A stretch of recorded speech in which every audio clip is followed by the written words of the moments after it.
Hello बच्चों, welcome back to the channel. कैसे हैं सब लोग? आई होप सब बहुत ही ज़्यादा बढ़िया हो यार। और आपका जो बिजनेस लॉ का एग्ज़ाम है वो बहुत ही ज़्यादा बेहतरीन गया हो। बेटा, अगर आपका बिजनेस लॉ का एग्ज़ाम बहुत अच्छा गया है तो इससे अच्छा कुछ हो नहीं सकता। बट अगर आपका बिजनेस लॉ का एग्ज़ाम थोड़ा एक्सपेक्टेशन से खराब गया है या अच्छा नहीं गया तो बेटा प्लीज अभी के लिए उस बात को दिमाग से साइड रखिए। एग्जाम कैसा भी गया हो उस स्ट्रेस से आप बाहर आ जाइए। एग्जाम हो चुका है, अब आप उसको लेके कुछ कर नहीं सकते। आप जो मोस्ट प्रॉब्ली सबसे अच्छी चीज कर सकते हो वो आपके आगे जो दो एग्जाम्स हैं, that is mathematics stats LR और लास्ट इकोनॉमिक्स एंड बीसीके, उन पे आप अपना फोकस रख सकते हो बेटा। तो प्लीज आप इन टॉपिक्स को अभी के लिए, जो बेकार वाले थॉट्स आपको नेगेटिव थॉट्स आ रहे हैं कि लॉ में नहीं हो पाया या इसमें नहीं हो पाया, तो उन्हें हटा दो। आपको कुछ भी नहीं पता, इंस्टीट्यूट कई बार अनएक्सपेक्टेड चीजें कर देता है। पासिंग वाले सब्जेक्ट्स में आप हो सकता है कम मार्क्स आ जाए, फेल हो जाओ, और जिनमें आपको एक्सपेक्टेशन बिल्कुल नहीं है उससे आप ज्यादा परफॉर्म कर जाओ, राइट। तो आप दिल से बिल्कुल डर हटा के चलो और पूरे फोकस के साथ मैथ और स्टैट्स और एलआर पे फोकस करो।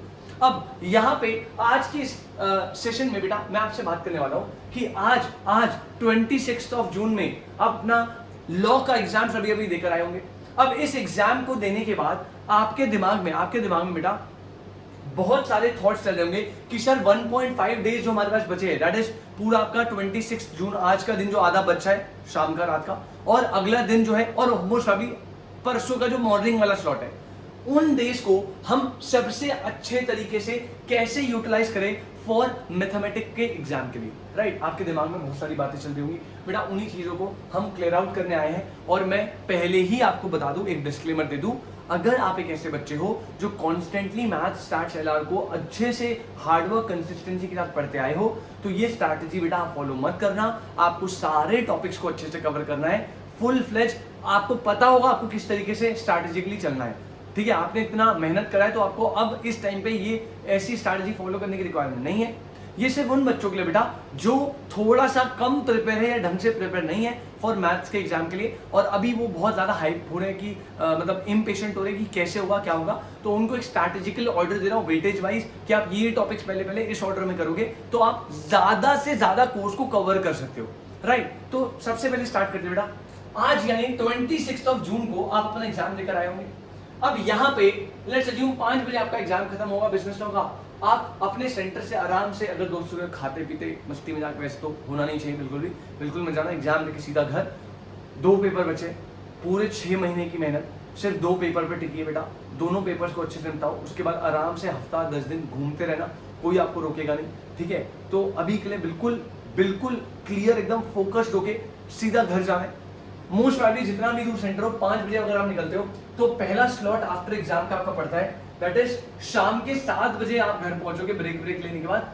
7 से रात को पूरा पढ़ते पढ़ते 1-2 बजे तक अगर आप पढ़ोगे तो ये 7 आवर्स का जो स्लॉट है, ये 7 आवर्स का पहला स्लॉट आपके पास अवेलेबल है।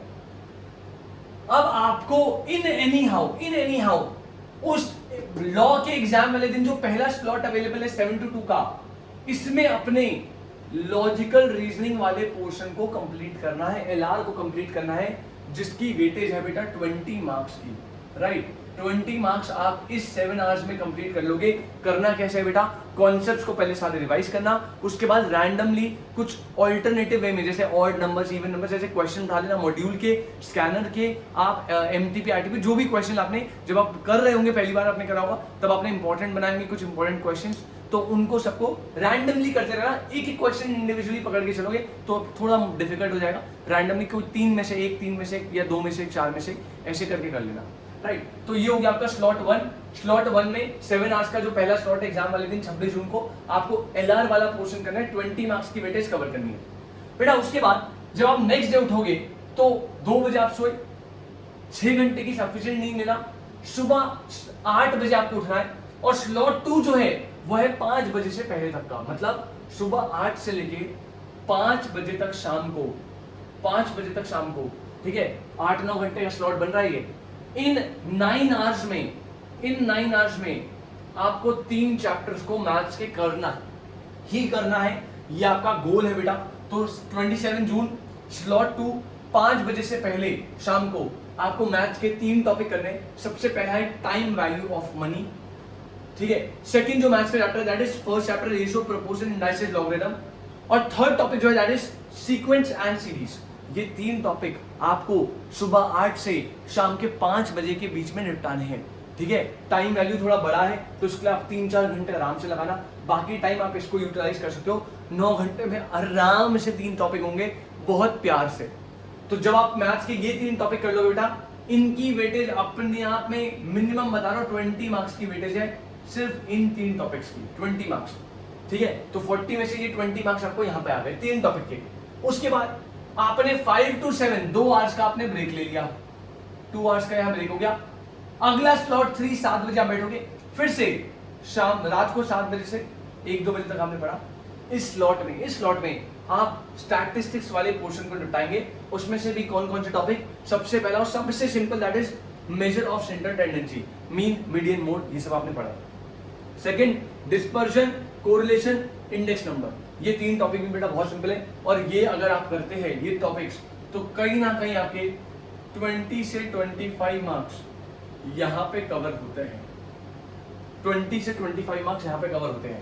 तो पहले दिन में सिर्फ एक स्लॉट बनेगा एलआर का। सेकंड जो आपके पास पूरा दिन है उसमें 2 डिवाइड कर दिए मैंने, 5 से पहले और 7 के बाद। 5 से पहले आपको मैथ्स करने 3 टॉपिक्स, 7 के बाद आपको स्टैट्स के 2 टॉपिक्स करने, ये 2-3 चैप्टर है, ये आपने कर लिया। इसके बाद आपने देख लो 20, 20, 20, 25, 60 to 65% आपका सिलेबस जो है वो ओवरऑल बेसिस पे कंप्लीट हो गया। अब इसके अलावा एक चीज और बच जाती है बेटा, दैट इज आप अपना पेपर जो है उसका टाइम है 2 बजे, 2 से 4। जब 2 बजे आप अपने पेपर दोगे तो ऑब्वियसली बात है 12 बजे तक तो आप पढ़ सकते हो, ठीक है। अज्यूम करो 12 तक तो आप पढ़ोगे, तो यहाँ पे आपके पास एक और स्लॉट है दैट इज 8 बजे से लेके 12 बजे तक का। ये 4 घंटे आपकी एफिशिएंसी एकदम पीक पे होगी, कोई थकान नहीं, कोई सरदर्द नहीं, कोई भूख नहीं, कोई प्यास नहीं। इस 4 घंटे में मैं आपको 2 ऑप्शंस दे सकता हूं। ऑप्शन नंबर 1 है बेटा कि आप, जो मैं प्रेफर करूंगा, ये सारे कॉन्सेप्ट जो है उनको आप एक बार रिवाइज कर लीजिए, फॉर्मूला शॉर्ट ट्रिक सारी रिकॉल कर लीजिए। पहला तरीका, सारे कॉन्सेप्ट को अच्छे से रिवाइज मार दो एक बार, अगर आप चाहो तो। अगर आपको लग रहा है सर मेरे को तो कॉन्सेप्ट टिप्स पे मेरे को कोई दिक्कत नहीं है, जो पहले वाले टॉपिक्स है, तो बेटा आप एक और अल्टरनेटिव कर सकते हो। इसको ना करते हुए आप एक काम और कर सकते हो कि और करके आप कुछ न्यू टॉपिक्स, जैसे क्या बेटा, जैसे आपके बुक में चैप्टर है इक्वेशन, ठीक है, मैथ्स की बुक में चैप्टर है इक्वेशन, राइट। मैथ्स में लीनियर इनइक्वालिटीज नाम का एक चैप्टर है। मैथ्स में और भी ऐसे चैप्टर्स है जिनमें ज्यादा एफर्ट्स नहीं है। तो 4 घंटे में आप 1-2 ऐसे चैप्टर जो 3-3, 4-4 नंबर के आएंगे पेपर में, ठीक है, तो 2 चैप्टर भी पढ़ लो, या 8 नंबर आप वहां पे स्कोर कर सकते हो। तो यहाँ पे मैं आपको चॉइस दे रहा हूँ, या तो आप कॉन्सेप्ट को रिवाइज कर लो, या आप इक्वेशन जैसे लीनियर इनइक्वालिटीज जैसे छोटे छोटे 1-2 टॉपिक्स को पकड़ के यहाँ पे आप अपने 5-8 नंबर बढ़ा सकते हो। तो दोनों ऑप्शन आपके पास अवेलेबल है, ठीक है। मैं प्रेफर करूंगा इस पे जाइए। इस टाइम पे नई कॉन्सेप्ट पे जाना थोड़ा सा डिफिकल्ट हो सकता है, बट अगर आपको लग रहा है कि कॉन्फिडेंस है नहीं हमने तो कर लिया है, तो आप यहाँ पे भी जा सकते हैं। तो ये आपका 1.5 डेज की स्ट्रैटेजी हो गई। बेस्ट यूटिलाइजेशन आप ऐसे कर सकते हो। फिर से रिपीट कर दूं, ये स्ट्रैटेजी उन लोगों को नहीं फॉलो करनी जो पहले से कंसिस्टेंटली सब कुछ पढ़ते आए हैं। आपको बेटा 1.5 दिन में सब कुछ रिवाइज करना है, बहुत पेस के साथ। आपको ज्यादा टाइम नहीं लगेगा, आप जल्दी कर लोगे क्योंकि आपने पढ़ा है, राइट। ये चीज हो गई बेटा। इसके अलावा मैं प्लीज 2 एडवाइस जो सबसे टॉप प्रायोरिटी पे रखूंगा बेटा। पॉइंट नंबर 1 आप याद रखना, सबसे इंपॉर्टेंट है आपका टाइम मैनेजमेंट। मैथ्स का पेपर 2 घंटे में 100 क्वेश्चन करना थोड़ा डिफिकल्ट हो जाता है। टाइम मैनेज करना बहुत ही ज्यादा जरूरी है। टाइम को प्रॉपरली वॉच लेके जाना, ढंग से देखना, और पेस पकड़ के फटाफट टाइम मैनेजमेंट करके करना पड़ेगा आपको। एडवाइस नंबर 2 जो सबसे ज्यादा इंपॉर्टेंट है दैट इज व्हाट, आप किसी क्वेश्चन पे स्टक मत होना। स्टार्टिंग के इनिशियली वो क्या करते हैं, 8-10 क्वेश्चन ऐसे टेढ़े मेढ़े देंगे, आपको पढ़ के कुछ समझ ही नहीं आएगा। बट ट्रस्ट मी, आप उन 10 क्वेश्चन के बाद जब पेपर देखोगे तो रिमेनिंग 90 क्वेश्चन में से 40-50 बहुत सिंपल क्वेश्चन होंगे जो लास्ट में बीच में होंगे। तो मैं आपको एडवाइस करूंगा बेटा, प्लीज आप किसी भी क्वेश्चन में स्टक मत होना। अगर आपको चैप्टर नहीं आता सीधा हटा दो, ट्राई भी मत करना। अगर आपको पढ़ के उस चैप्टर बहुत अच्छे से करा हुआ है लेकिन पढ़ के समझ नहीं आ रहा या लंबा लग रहा है, तो प्लीज उस पर स्टक मत होना। पहले एक बार पूरे थॉरली 100 क्वेश्चन को कर दो जल्दी में। उनमें से आपने 40-50 अगर लगातार छोटे छोटे वाले सही कर दिए, फिर दोबारा आप 1 घंटे बाद आ जाना स्टार्टिंग से और फिर टाइम देना लगना। आप स्टार्टिंग से ही के क्वेश्चन में अटकोगे ना तो 1-1.5 घंटा निकल जाएगा, आप 20-25 क्वेश्चन में अटके रहोगे। तो ये चीज मत करना, मैं प्लीज एडवाइस दे रहा हूँ। क्लियर? तो ये आपकी स्ट्रैटेजी थी। आई होप बेटा आपका मैथ्स का पेपर बहुत अच्छा जाए और ये स्ट्रैटेजी आपको थोड़ा सा हेल्प करेगी, तो मेरे लिए मतलब इससे ज्यादा बड़ी बात कोई हो ही नहीं सकती।